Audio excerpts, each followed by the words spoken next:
All I'll right. go ahead and Thank you. yeah.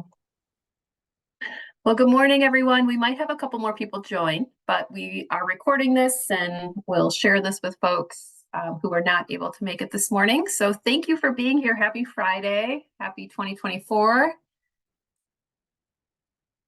And we will start with a quick agenda. We'll do a little bit of a resident proposal review board overview, a little bit on the parent leader role, and then get into evaluating the proposals.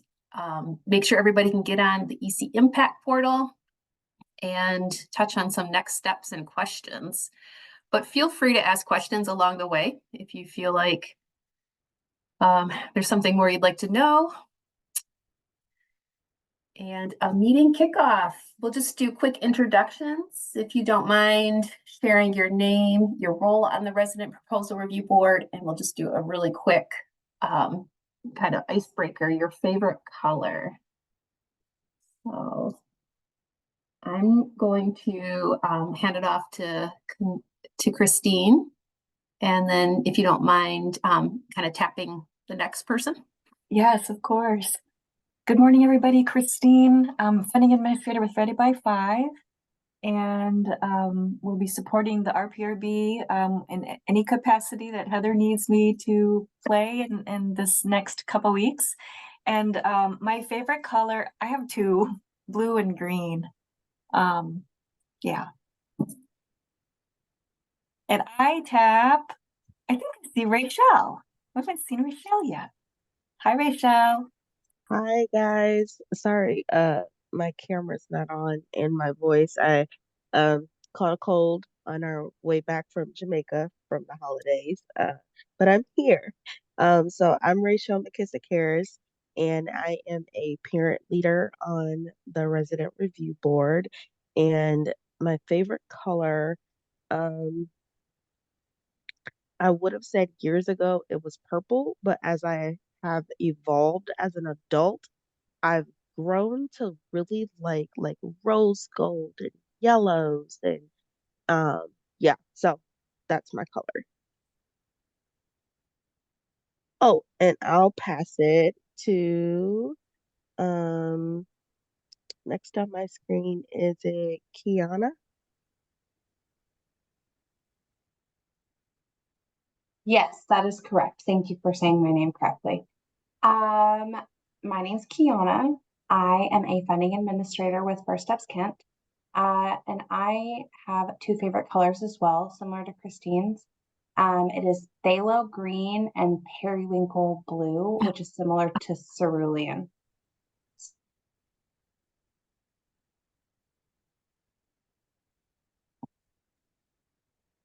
I'll go next. So Monique Vasquez, parent rep, and my favorite color is, you know what? I've never really been put on the spot since like grade school about my color. um, I think I like the bold colors. I like not necessarily really bright, but like I like candy apple red, if we're gonna get technical. Um, especially on a vehicle. I love the candy apple red. And I like pink. And so Miss Tania. Hello, my name is Tania Ingram. I am a parent. I think it was the alternative is my role for the Residential Proposal Review Board. And this is Ori. My favorite colors to wear, I like muted colors if you can't tell. I'm like really into the beige, brown, green, like earth tones. But my favorite color to actually like look at would definitely be like ocean blue. Like when you see like pictures of Jamaica and that ocean, like that's just, there's nothing like it. Or blue skies. I really am into like blue skies. Wintertime is rough.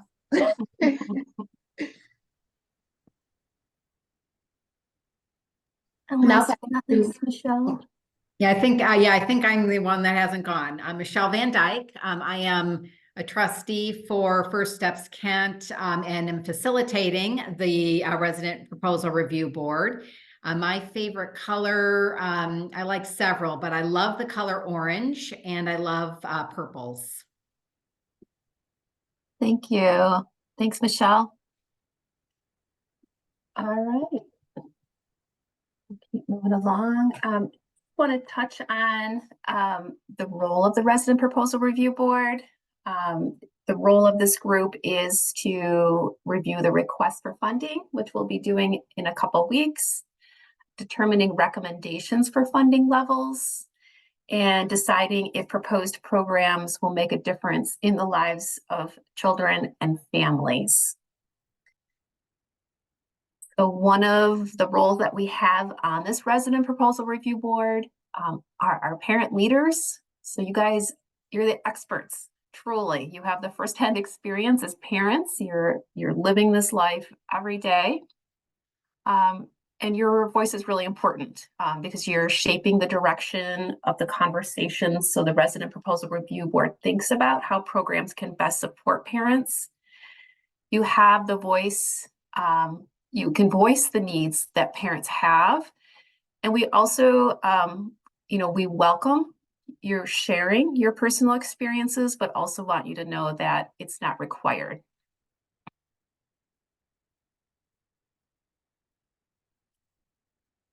So a little bit about the review process too. This is a very lengthy process.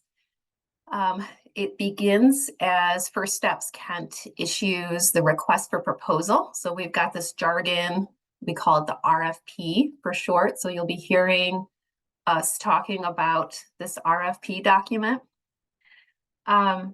So this is a description of the services that the agency can propose to apply for funding. Once that document is released, there's a pre-conference meeting. So this is very similar. It's a Zoom meeting. People log on and we walk through a presentation that talks about what's in the RFP, gives details about the services, gives details about how to apply for the application process, as well as some of the requirements for agencies that may not be familiar with the Ready by 5 millage requirements. The proposals are submitted. So right now, they're writing their proposals and they will be submitting them through the EC Impact online system. And then they come to us. They're reviewed by us, the Ready by 5 Resident Proposal Review Board. You guys are making recommendations for if proposals should be funded, how much, and if there's any contingencies that go along with that. Your recommendations are reviewed and approved by the First Steps Kent Board first, and then they go to the Kent County Board of Commissioners, who ultimately approve the recommendations. And then we begin the award process, which is a formal letter that goes to agencies and contracts. So all of this information is on the website that I believe somebody popped in the chat. You'll be able to find all of those materials there. And this is the request for proposal document. So we'll put this link in the chat as well. We'll be referencing this document, and you guys will want to be looking at this document as you're thinking about your proposals and reviewing and evaluating them. So in this document, we talk about the funding, giving details around what the requirements are, the reporting requirements, the data collection requirements.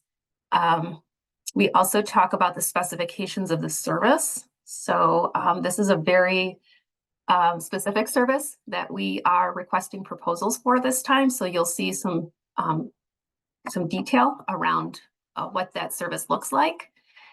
It also gives directions on how to submit a proposal and then information on how proposals will be reviewed and evaluated. There is a question and answer document as well that you'll find on that funding page. And this provides written clarification to questions that are posed by the different agencies applying for funding. So there will be some additional information and details in that document as well. Was everybody able to get that document, pull that down? Everyone good?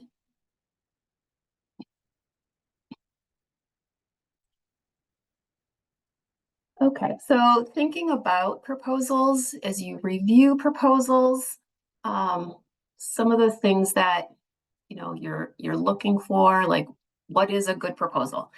So we want to think about the capability of the organization. Oh, we've got Sandra here. Capability of the organization, whether they have the experience serving the intended group that they have outlined in their proposal. Feasibility, that the organization has illustrated a clear plan to provide services in their proposal. There's a need, there's an importance, there's a need in the community. The organization has described measurable results. So there's metrics that will be tracked, that the proposal is culturally responsive. The organization is trusted by the community in which it serves, and the organization's staff have the ability to learn from and relate respectfully with families of all cultures and integrate such learnings into their programming.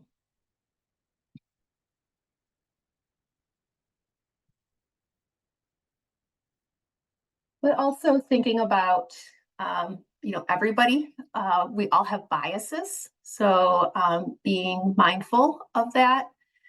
So also, as you're thinking about and reviewing your proposals, think about the different factors that could influence how you're scoring or thinking about proposals. So some of these could include personal implicit biases, which are attitudes, prejudice, and judgments that we unconsciously hold about people or groups. There could be a bias because an organization is new or unknown. Thinking about personal interaction or relationship with one individual at an organization. So just there might have been one individual that you interacted with that rubbed you wrong. So just being mindful that we're evaluating the organization and not just one individual. Assuming that one's thoughts and experiences are the same as others. So just really taking a moment to think about what the needs of parents are, the groups that are being proposed as the agency wants to serve the different groups, thinking about how their experiences or how others' experiences may be different.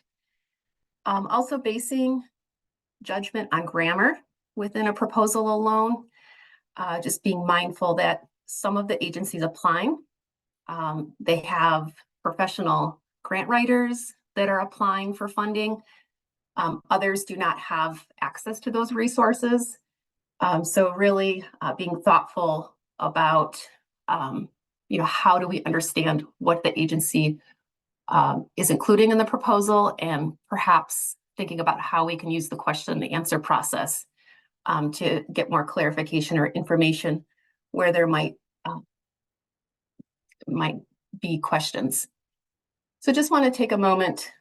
What are other forms of bias that could influence the review process? I don't know if there's any that you guys can think of that we might want to include in this list. I just say maybe size of the organization. We see many small, very small organizations apply for funding.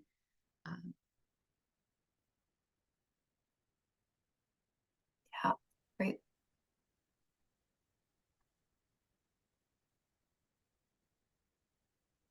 Any other thoughts or anything?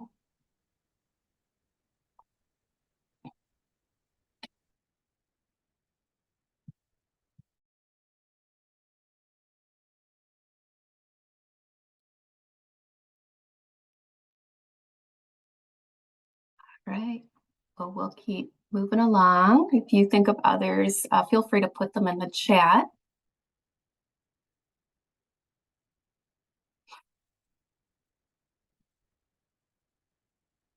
So we have the evaluation rubric that's in the RFP. This is on page 12, and we'll walk through this a little bit. Also know we created this PowerPoint slide deck for you to use as you're reviewing proposals. So it gets pretty detailed and there's a lot of words in it, but just recommend that you pull it up as you're beginning to review proposals. So the first criteria that we have is the narrative provides a clear plan for services, intake, enrollment, how families are discharged or transitioned out of the program, the setting that the service is provided, how often services take place, and how the program is delivered.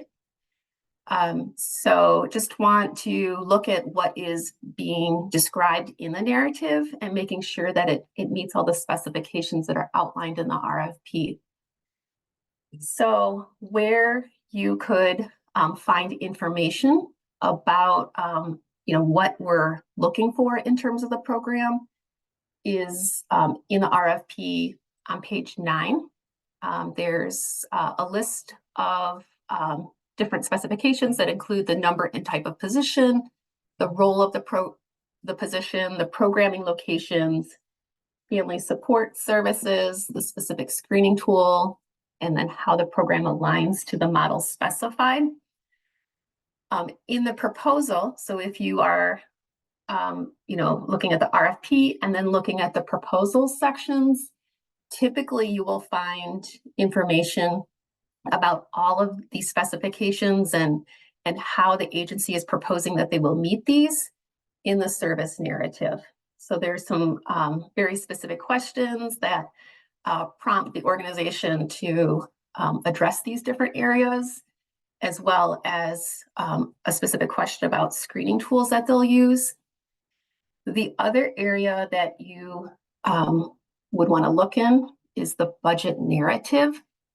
So this gives more detail around the number of staff, the staff-funded positions that are included in the proposal. So just want to note, as we're walking through these proposals too, like this is a starting point. Every person who writes a proposal has a different style. So there may be important information to consider in other sections as well, depending on where they decide to include information. So just want to let you know, you don't have to feel like you need to limit yourself to only using these suggested sections, but it's a starting place. And also just want to note, if something is not addressed, like you clearly can't find it, there is an opportunity to request more information through the question and answer process. Any questions on that first section? Everybody kind of clear on what you're looking for?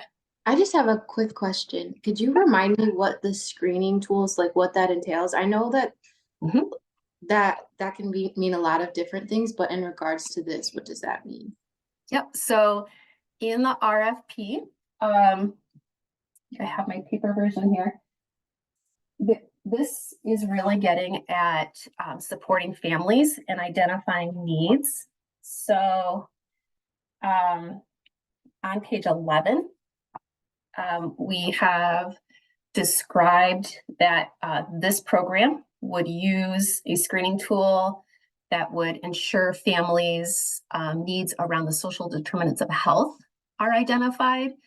So the social determinants of health, that is things like basic needs. So things like housing, healthcare, transportation, food, just those really key things that families need to make sure that their health and well-being and financial stability are met.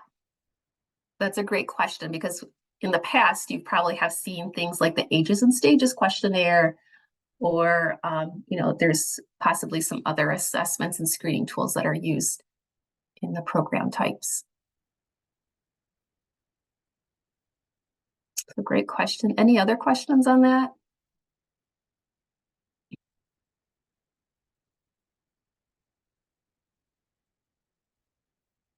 All right.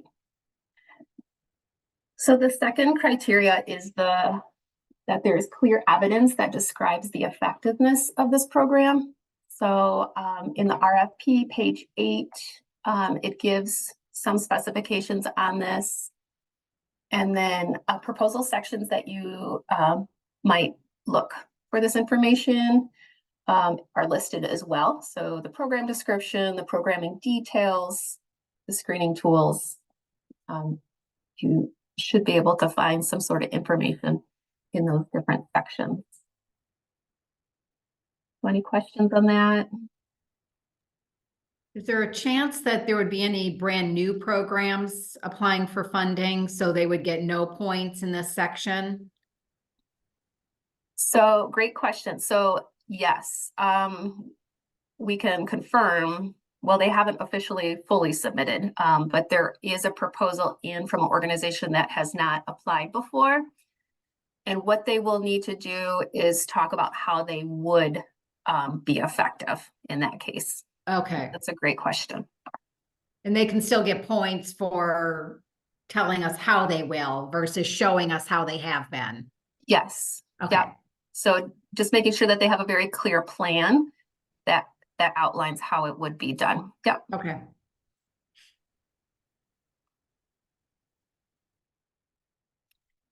The third criteria is the proposing agency has described how parents will be engaged as key stakeholders. So that gives a couple examples: collecting and incorporating parent feedback in programming and engaging with parent partners. We addressed this in the RFP and provided a link to more information. So we'll send you guys some supplemental summary sheets so you don't have to go through and read like a 100-page document.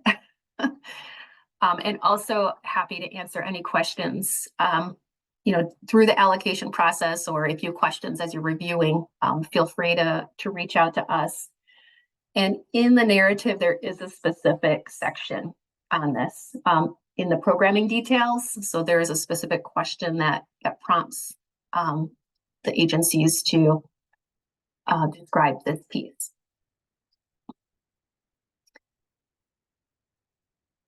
Any questions on that?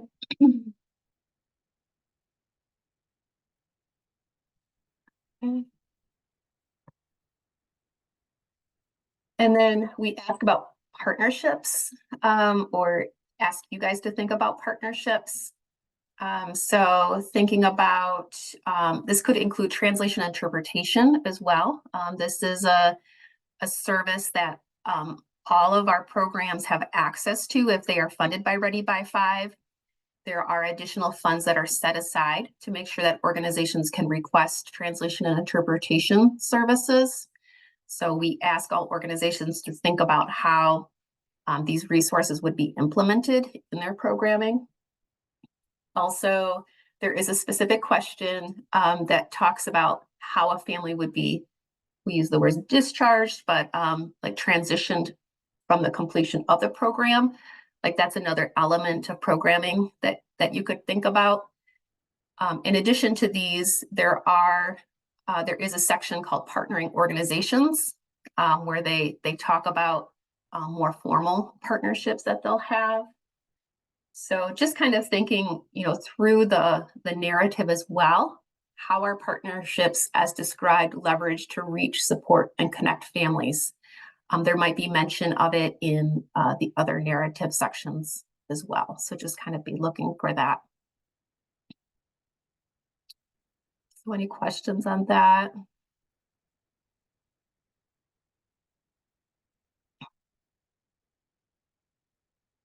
The next area is equity and inclusion. So there is an equity inclusion statement.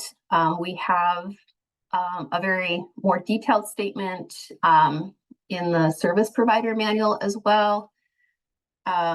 We ask for information about agency staff and leadership. So, I guess our perspective on this is it isn't like an answer. There isn't like a right or wrong answer with this, but this will be or should be woven through the proposal as well. So just thinking about how, the tone and the description of the service is, you know, welcoming, inclusive, equitable, all of those pieces. Just kind of be looking for that in the proposal through all the different sections. Heather, is leadership defined as their board, or are you talking about the leadership of the organization from a staff perspective? Both. We asked Oh, for both. okay. Great question. Any other questions on that, or any thoughts, or any? We have some veterans in here too. I mean, you guys can share if there's anything that you feel like I've missed, or I should add to this.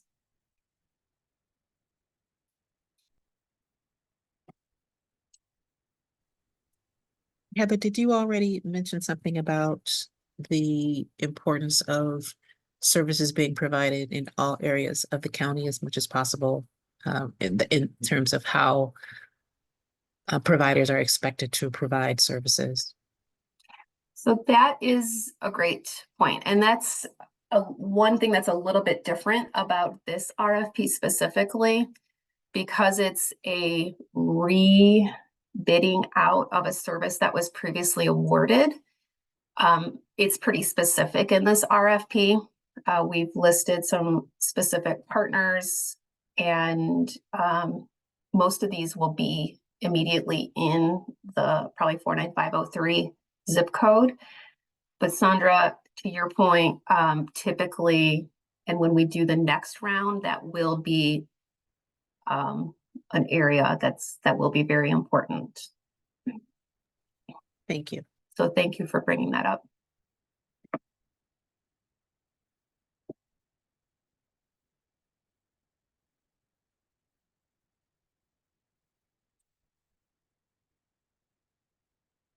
And then finally, evaluating the proposals, there's the budget section. So proposed staff FTEs and costs are comparable across the RFP. Just a couple things to draw your eye to. It gets pretty technical in terms of some of the funding details.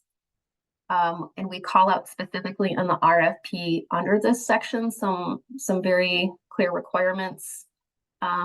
Section 1 being that funding cannot supplant other sources of funding. So what that means is if an organization is currently leveraging, let's say they're leveraging Medicaid funds, and they've decided that they don't want to use Medicaid funds, they just want to do this, they can't do that. So organizations need to be maximizing other sources of funding as much as possible.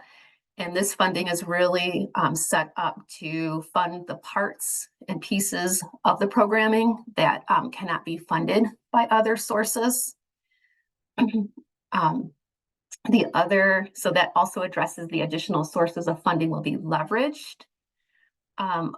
Organizations also need to be seeking additional sources of funding. So, you know, we're really needing to make sure that these dollars are being used towards funding the program pieces, not the organizational pieces. So it gets a little bit, there's some nuances with that, but just in terms of in the past, we've had discussions about we can't fund executive directors. Like that needs to be funded by another source of funding. These dollars really should be reserved for supporting the programmatic elements that are in the proposal. So supporting the parent support coaches, let's say, or the child family advocate positions and the immediate costs related to that. So do we allow any percentage for admin? There is some admin, like that is an acceptable, we don't have a threshold, but we do look across proposals and have a lot of conversation around that. And one thing that we're working on for the next round of proposals too are some more clear guidelines too, because it does get very, very gray. And there, you know, aside from setting a standard rate, I think we're trying to figure out if there's a way that we can just set some more clear guidelines in that area. So in this proposal, if you have been on this group before, you will see some restructuring in terms of how we requested budget information that I think will give some more clarity. And then as we're moving into the next round of RFPs, that happen in April, we'll be issuing some more guidelines with that. But just want to, like, as you guys are looking through this, if you have questions about why things cost what they do, that's a totally fair question to ask. There should be calculations behind all of these things. There should be rationale for the expenses that organizations are putting into these budgets. And the other thing that is very clear in the RFP is we don't fund equipment and we don't fund the purchase of property. Heather, what is the cost sharing and donation policy? Is that something we're supposed to know what that is, or just they know and we just trust that they know? So we've made very clear that they need to review that in the service provider manual, and we can provide a link to this service provider manual. It's a manual that describes all of the policies and procedures. In short, all organizations are required to request donations, to have a process to collect donations. So a donation is any amount of funds that a organization, that a family or an individual might want to donate towards the cost of service. So there just needs to be a way for families to do that if they want to do that. And then the cost sharing is for families that have a household above a certain income threshold, that they are requested to share in the cost of service. So there's pretty much it's a sliding scale. It's based on number of individuals in the household, and based on their income, if they're above 200% federal poverty level, they need to contribute towards the cost of service based on that sliding scale. Got it. So they just indicate somewhere in the RFP that they've read it and they understand it. Yes. So we have a certification form that they're required to check to say, yes, I understand this. Yes, I understand this. Yes, I've read this. So that's one of the forms that you'll see in the application. And with this particular RFP too, it's very likely that the households being served probably will be exempt from that cost share, because it's probably very likely that just the groups that are served by these particular classrooms locations are reaching families that would be exempt because of household income.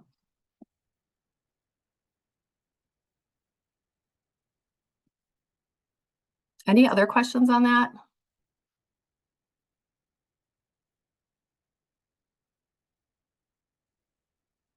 We've asked for a budget, and we've also asked for descriptions. So they need to explain how they're not supplanting funding. They need to talk about how they are seeking, what other sources they're seeking, as well as the additional sources of funding, and then describing how they've come to their admin expenses.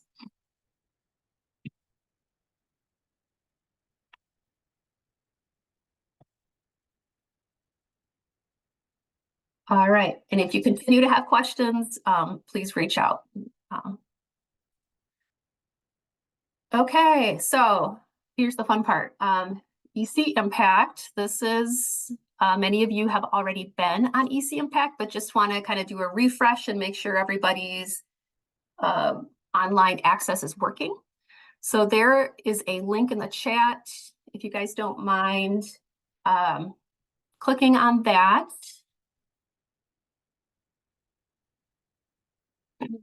What we have here is the email. This is the email that we have for your EC Impact account. So just want to check in with you and make sure that this is the email that you still continue to use. If you if you don't remember your password, you should be able to click. There's a link at the bottom of the sign-in that says forgot your password. You should be able to click that and it will send you a temporary password that you will be able to sign into. If you're new, so Michelle, your email is your username, and there is a new user password. When we tested it earlier, it may not have worked, but what did work is clicking the link that said forgot your password, and you should be able to get a temporary. So if you want to try that temporary password first, but if that doesn't work, maybe try the alternative one. But we'll give everybody a chance to test it and make sure that you can sign in.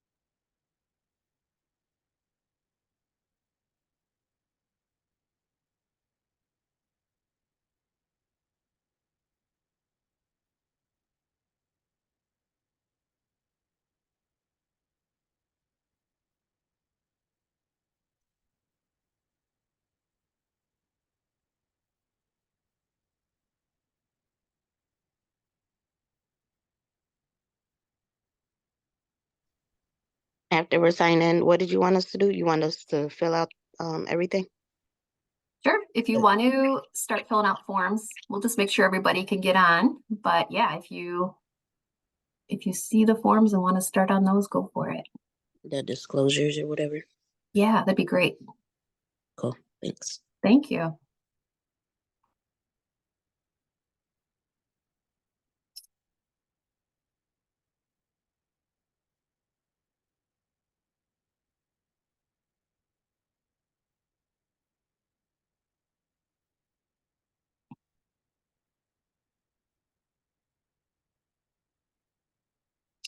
Is everyone able to get on? Everyone good? All right, good. I love it when technology works. Heather, I'm saying I don't have a conflict, but if I see a proposal and I do have a conflict, I don't know of any right now, but I'm assuming I can change that answer. Yes. Okay. Yep.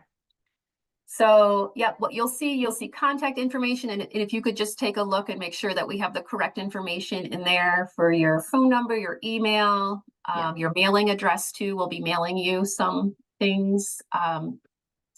Please just take a moment to verify that in the next day or so.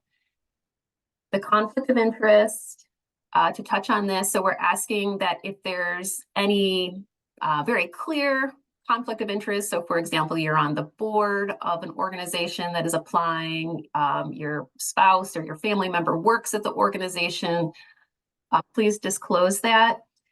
Also, any possible perceived conflicts too. So if you're kind of like, yeah, maybe there's a connection, or I've recently worked there in the past, but I'm not working there. Yeah, it's best just to disclose it and over disclose. So if you have any questions about anything, go ahead and just include it in the conflicts. The other thing too that's really important, there's just maintaining confidentiality. Just want to call out, you're going to have organizations, they're going to be sharing pretty sensitive information, as well as so pretty sensitive information. So just making sure that it's really important that that information is not shared out. The proposals cannot be shared out. The information in the proposals, just being very intentional about making sure that everything that's in those proposals is kept confidential. So Kara. Hi, for the photo, if you're okay with it, guess I'm a little confused as if you would say I do or don't have when it's like, if I'm okay with photos or interviews being, what would I mark? Oh, it Yeah. is. Heather, Yeah. I think I remember if Yes. it's okay, then you're gonna have a, no, I don't have. Thank you. What was the wording? A It's a no, disclosure. Kara. Yeah, disclosure. Okay, thank you. I was like, I think I I'm know not that sure if one's a I'm little reading this wonky. right. I had to read it about 3 times before I Yeah, could figure it out. it's all coming back to me now. Thank I you, Christine. remember I'm so that. glad you remember. Yeah. Yeah, that's the problem when you're using forms that weren't developed by you. Any other questions on that stuff? Oh, go ahead, Christine. Um, No? Nope, it's me, Rachel. Sorry. Yeah. A quick one. So still on the conflicts of interest. I'm on that section in e-impact, and it asks you to update that portion or whatever, and it still has the one that I had in there from like 2021. Can I update that and remove it, or does it need to stay in there? No. Whatever is current for this round. Yeah. Okay. Thank Great you. question. I was late getting on. Is there a list of the proposal? The Not people. yet. Okay. Yep. So they are due on the 8th. So we'll have them assigned to you, I think Tuesday. We should be able to get those out to you. So should I just do yes and then put who I assume I may have the conflict with, and then if they're not, Yep. okay. So if there's anything clear, that's a great question. So if you're involved in any early childhood organizations currently, if you're on any boards, go ahead and list those. And then you can update it if you're finding that one of the organizations that did apply, you're thinking that there might be an additional conflict.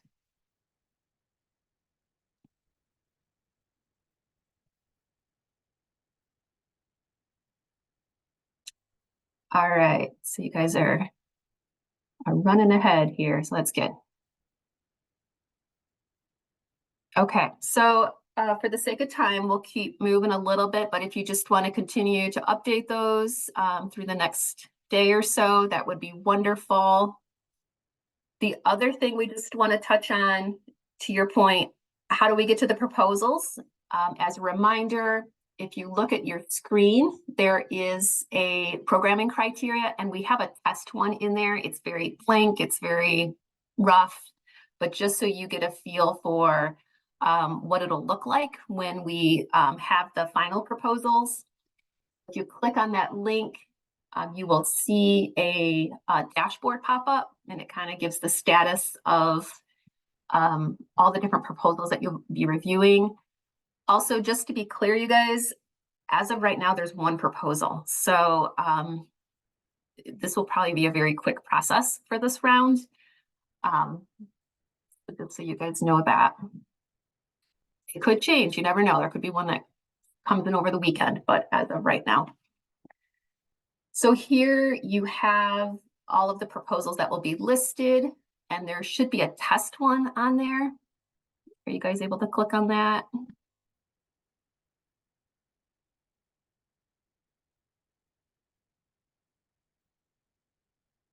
Great. And then as you are looking through that proposal, there is a tab that says score the proposal, and you should be seeing the criteria, or you'll see the final one definitely when you guys come in to score these next week. And here is where you enter your scores. And you can save your work and come back to things. So there is a save my work option.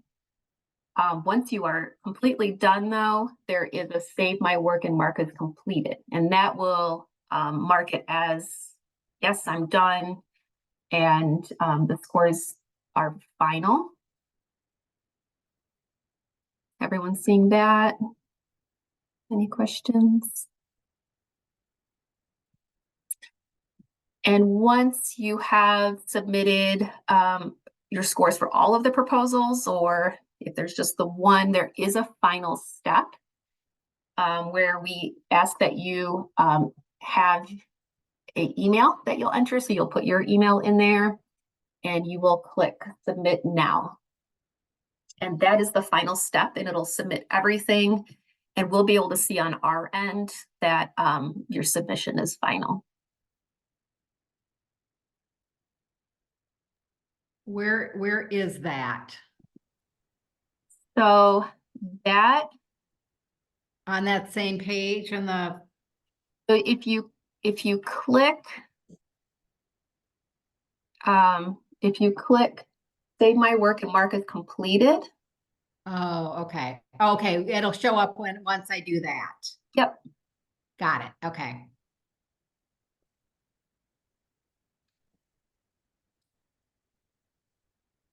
Just some other things to keep in mind. If there are, you can kind of navigate the different proposal sections. There's a jump to section at the top, and you can jump from one section to the next section easily. And then there's also supporting document link view. So you'll be able to see if you want to see the agency's annual report, or if you want to see the letters of recommendation. That's where you will find those pieces.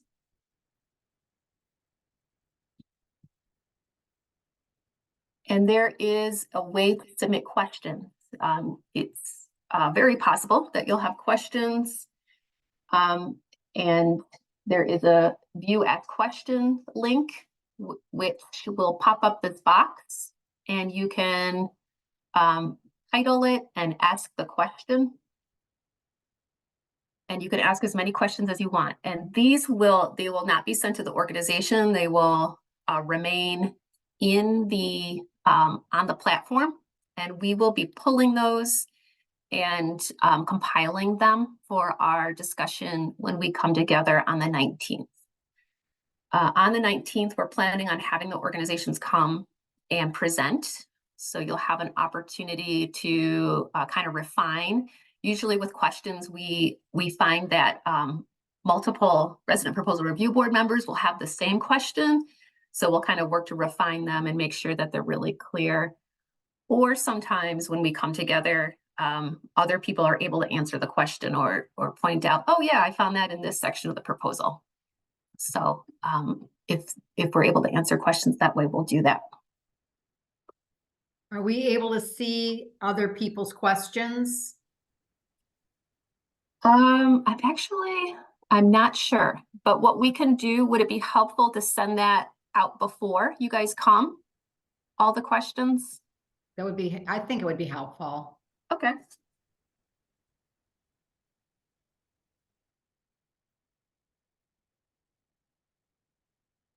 All right, I'll make a note of that. Yeah, we can very easily do that.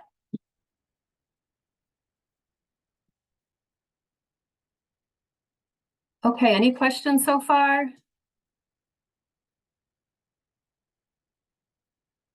Please know that if you open this up next week and something isn't making sense or something isn't working the way that we've described, reach out.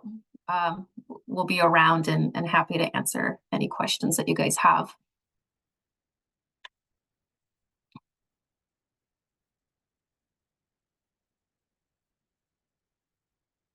Okay, so next steps. So we will have these up for you next week. We'll send you an email just letting you know everything is open and final. So please look for that next week. We will also be sending a summary grid if there's multiple proposals. If there's only one proposal, I don't know, we probably won't do that. But if there's multiple proposals, we'll send a summary grid. We'll also be sending you a copy of the RFP and some of the information that supplemental information that we mentioned.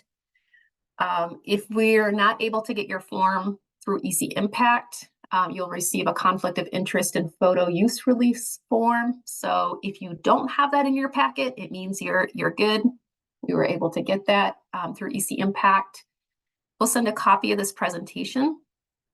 And then for our parent leaders, we'll be sending you timesheets in a W-2 form to complete.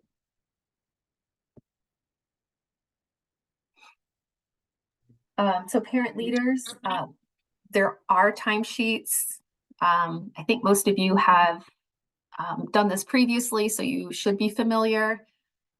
Things that can be included are the orientation today, the resident proposal review board meetings, the mileage to and from meetings, your time to review applications, which we typically estimate is an hour to 2 hours. You guys can submit them weekly, or you could submit your just one big timesheet, whichever you prefer. Payments are done by electronic fund transfer, or we can do a paper check. So let us know which you prefer. We do need a W-9 for 2024 from you. And Shelby Glover is our contact. She may be reaching out just to confirm things with you or to send you things. And then you can communicate questions and send things directly to her as well. So any questions on that?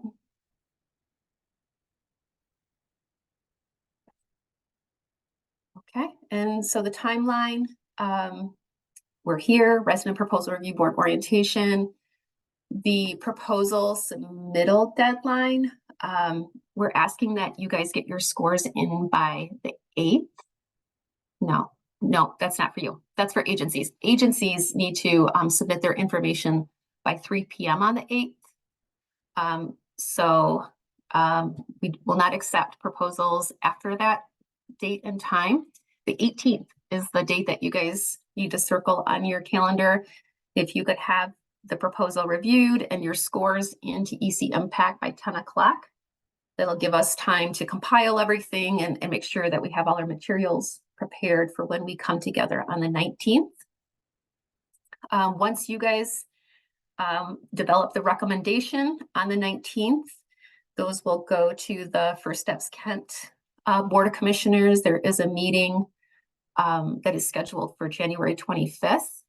And then between the end of January and March, we will get the approval on the Kent County Board of Commissioners agenda and that process completed. And we're aiming for an April 1 contract start date for this one. So because it's a rebid, it's definitely a little bit of a wonky contract start date, but we did not want to wait until October to get these services started, which would have been the case if we had waited to do this during the regular RFP process. So any questions on that?